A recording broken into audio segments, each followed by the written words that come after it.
کہ وزیر اعلیٰ حمزہ شہباز، تو پھر انہیں اقتدار چھوڑنا پڑا تھا۔ تو وہ فیصلہ اس فیصلے کے اگینسٹ، یعنی کہ نظر ثانی کی اپیل دائر تھی، اور وہ 2 سال سے تقریباً وہ اس سے زائد عرصہ ہو گیا اس کو سپریم کورٹ میں فکس نہیں کیا جا رہا تھا۔ گرمی کی چھٹیوں سے پہلے کوشش کی تھی چیف جسٹس آف پاکستان نے کہ اس کیس کو لگایا جائے، لیکن جسٹس منصور علی شاہ اور جسٹس منیب اختر، چونکہ وہ پریکٹس اینڈ پروسیجر کمیٹی کے مطابق 3 ججز ہی ڈیسائیڈ کرتے ہیں کہ کون سا کیس کب لگے گا، تو لہٰذا چونکہ اکثریت ان کی تھی تو وہ کیس نہیں لگ رہا تھا۔ یہ طے ہوا کہ گرمیوں کی چھٹیوں کے بعد لگے گا، لیکن اس کے بعد بھی نہیں لگا، تو وہ جو اس کی پوری جو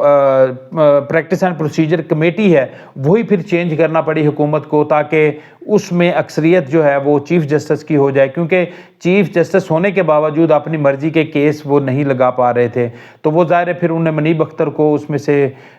ختم کر کے ایک دوسرے جج کو جو ہے اس میں ساتھ کمیٹی میں شامل کیا، اور انہوں نے پھر یہ اس کیس کو لگا دیا۔ اب یہ کیس آج اس کی پہلی ہیئرنگ تھی۔ اس ہیئرنگ میں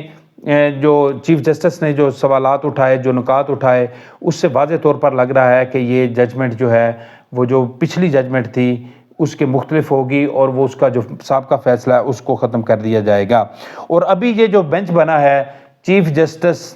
قاضی فائز عیسیٰ کی سربراہی میں، یہ بھی اس کو بھی ون سائیڈڈ آپ کہہ سکتے ہیں، یہ بھی خم خیال ججز کا ہے، اور اس بینچ کے بننے کے ساتھ ہی یہ کلیئر ہو چکا ہے کہ فیصلہ جو ہے وہ نون لیگ اور حکومت کو سپورٹ کرے گا۔ تو سپورٹ کرے گا تو وہ ظاہر ایک جو رکن پارلیمنٹ کی سزا کا جو تعین ہے وہ چینج ہو جائے گا، تو پھر آٹومیٹیکلی حکومت کے پاس آئین میں ترامیم کے لیے جو مطلوبہ جو اراکین چاہیے وہ پورے کر لیں گے، کیونکہ وہ آزاد اراکین کو بھی ملا سکتے ہیں اور دیگر پارٹیوں میں سے بھی کچھ لوگوں کو توڑ کر وہ آئین میں ترامیم کر لیں گے۔ لیکن اچھا، اس کا ایک اور فائدہ یہ ہوگا کہ مولانا فضل الرحمان جو اس وقت حکومت کو آڑے ہاتھوں لیے ہوئے تھے، آپ نے دیکھا کہ گزشتہ 1 مہینے سے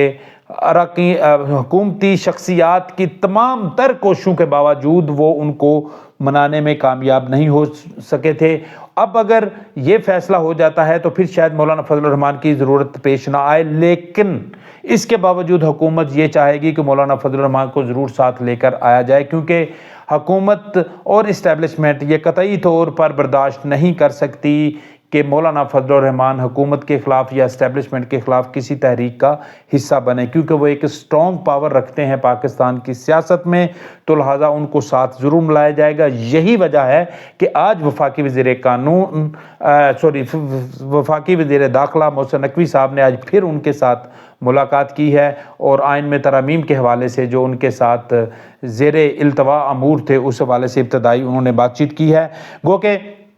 اب لگ رہا ہے کہ رستہ جو ہیں وہ ہموار ہو چکے ہیں۔ اچھا، اب آئین میں اگر ترامیم ہو جاتی ہے تو عمران خان کو اور ان کی پارٹی کو نقصان کیا ہوگا، یہ بھی آپ کو بتائے چلتے ہیں کہ عمران خان کا، جیسے میں نے پہلے کہا کہ وہ جیل سے باہر نہیں نکلیں گے،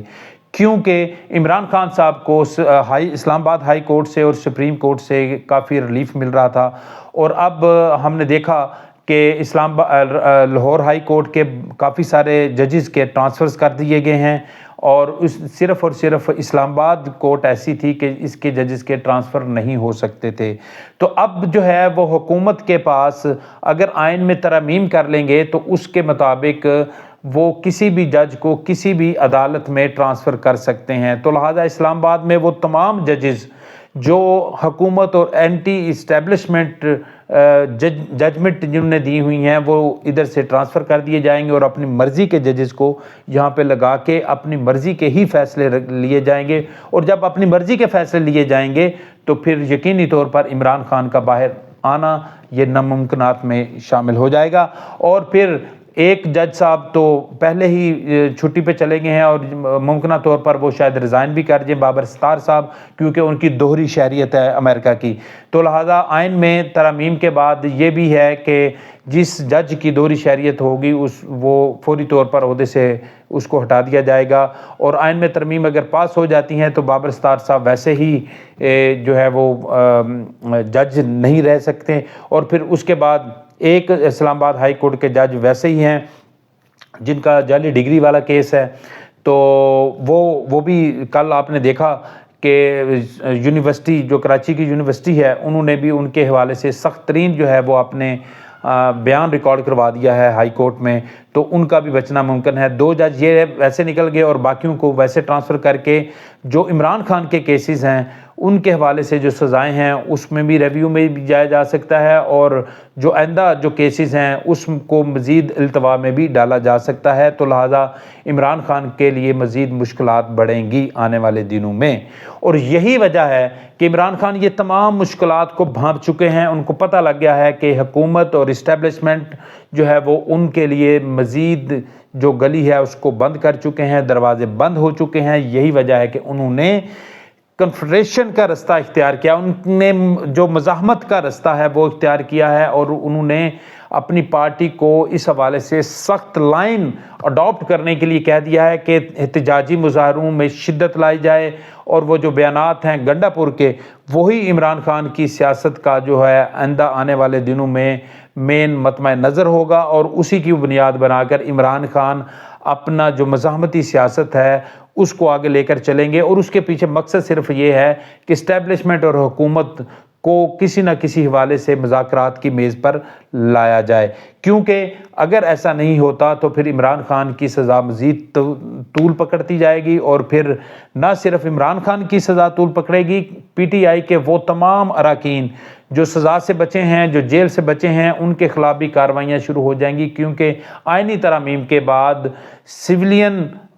جو شخصیات ہیں ان کی آرمی کورٹس میں ان کے خلاف جو کارروائی کا ایک رستہ کھل جائے گا، تو لہٰذا آرمی جو ہے وہ 9 مئی کے کیسز میں جتنے بھی ان کو ایکیوزڈ ہیں ان کو وہاں پہ لے جا کے ان کے خلاف جو ہے وہ سزائیں دلوا سکتی ہے۔ تو لہٰذا یہ بہت امپورٹنٹ ہے، یہ جو آئینی ترامیم ہے یہ پاکستان کے سیاسی مستقبل کے حوالے سے یہ ایک بہت بڑا فیصلہ جو ہے یہ ہونے جا رہا ہے، اور یہ میرے خیال میں کوئی زیادہ دور نہیں ہے، چند دنوں کی بات ہے، صرف چند دنوں کی بات، کیونکہ سپریم کورٹ میں جو کیس اس وقت لگا ہے وہ 2-3 دن میں اس کا فیصلہ ہو جائے گا۔ 2-3 دن میں اس کا فیصلہ اگر ہو جاتا ہے 2-3 ہیئرنگ میں، تو پھر اس کے بعد حکومت یہ جو آئینی ترامیم ہے اس کو بل ٹیبل کر دے گی، اور ٹیبل کرنے کے بعد جو ہے اس میں ترامیم منظور کرا لی جائیں گی۔ تو یہ ناظرین آنے والے دنوں میں یہ معاملات بننے جا رہے ہیں۔ ایک اور ہمارا اہم ترین ٹاپک ہے، مختصراً اس پہ بھی بات کریں گے کہ army chief general Asim Munir صاحب نے کل نیشنل اسمبلی میں اراکین پارلیمنٹ کو ان کیمرہ بریفنگ دینے کا فیصلہ کیا ہے، اور اس بریفنگ دینے کا مقصد یہ ہے کہ جو پاکستان کے داخلی اور خارجی خطرات ہیں اس کے متعلق اراکین پارلیمنٹ کو اعتماد میں لیا جائے، اور ان کو اصل حقائق کے متعلق آگاہ کیا جائے، اور اس میں بلوچستان کے اور کے پی کے جو حالات ہیں اس کے متعلق ان کو بریف کیا جائے گا۔ یقینی طور پر ان 2 صوبوں میں حالات کو اچھے نہیں ہیں، اور پاکستان کی افواج جو ہے ان سخت ترین مشکلات سے دوچار ہے، اور وہاں پر جو ہے سچویشن ایسی ہے کہ جب تک ملک میں استحکام نہیں لایا جاتا، جب تک اراکین پارلیمنٹ فوج کے ساتھ کھڑی نہیں ہوتی تو فوج اپنا مقصد حاصل نہیں کر سکتی۔ تو لہٰذا اس بریفنگ کے بعد فوج چاہتی ہے کہ ان علاقوں میں آپریشن کیا جائے، اور اس آپریشن کی بات پہلے بھی ہوئی تھی، لیکن کے پی کے میں جو پی ٹی آئی کی حکومت ہے انہوں نے اس حوالے سے سخت موقف اختیار کیا تھا، اور ان کا کہنا تھا کہ ہم کسی صورت یہاں پہ آپریشن نہیں ہونے دیں گے۔ اور پھر اس کے بعد جو قوم پرست جماعتیں ہیں بلوچستان کی وہ بھی اس کے اگینسٹ ہیں، تو لہٰذا اب آرمی نے یہ ڈیسائیڈ کیا کہ اراکین پارلیمنٹ کو اعتماد میں لے کر کے آئندہ آنے والے دنوں میں میرے خیال میں جو